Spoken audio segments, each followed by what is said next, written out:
So this numerical example, which is F1217, is taken from the R.C. Hibbeler book. So as you can see, a particle is constrained to travel along the path.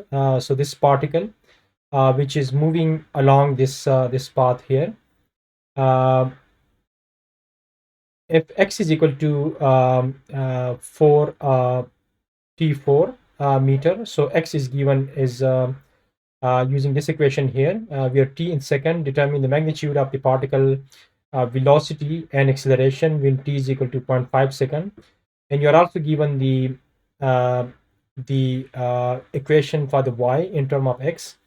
So as you can see that y square is equal to 4x, and x is given as a function of time, so which is 4t4.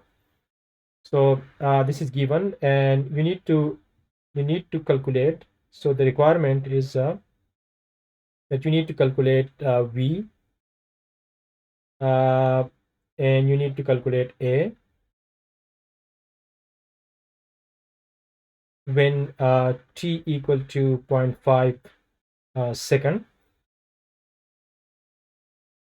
Okay, so solution.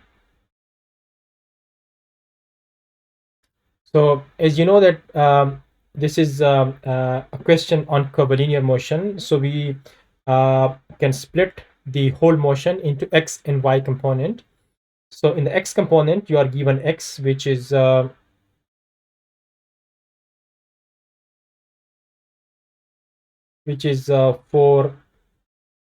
t4, and y square is equal to 4x.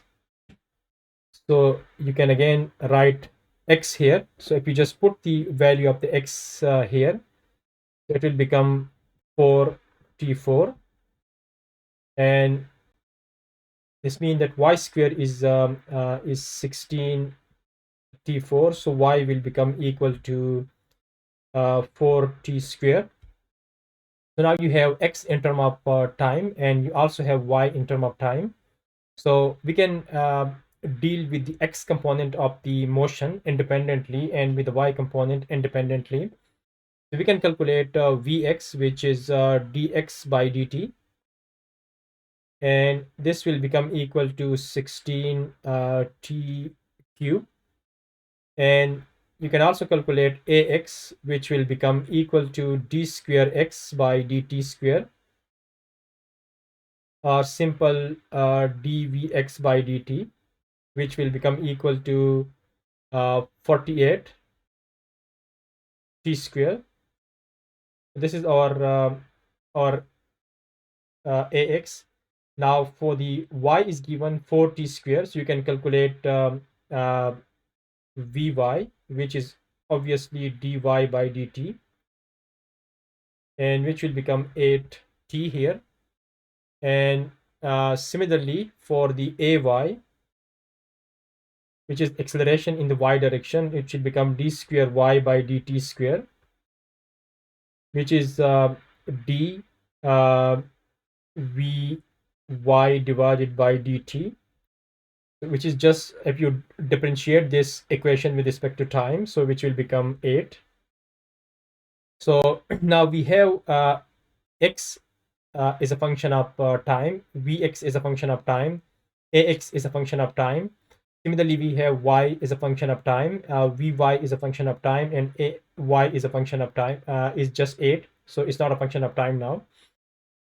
So now we need to calculate velocity and a when t is equal to 0.5. So now you can calculate vx when time is equal to 0.5. So that will become 16 times 0.5 cube. So this will become equal to 2 meter per second. And now you can calculate similarly ax, so which will be 48 into 0.5 square. You just put time equal to 0.5 in this equation here. So this will become equal to 12. Similarly, for AY, you can calculate Vy here, which is 8 times 0.5, so which is 4 meter per second. And you can calculate AY, which will become equal to 8, because there's no time here, so it's constant. So it will become just 8. Now from these two, Vx and Vy, we can calculate V. So V is equal to Vx square plus Vy square under the root. So this will be 2 square plus 4 square under the root, which is equal to 4.47 meter per second. And similarly for the acceleration, so ax square plus ay square under the root.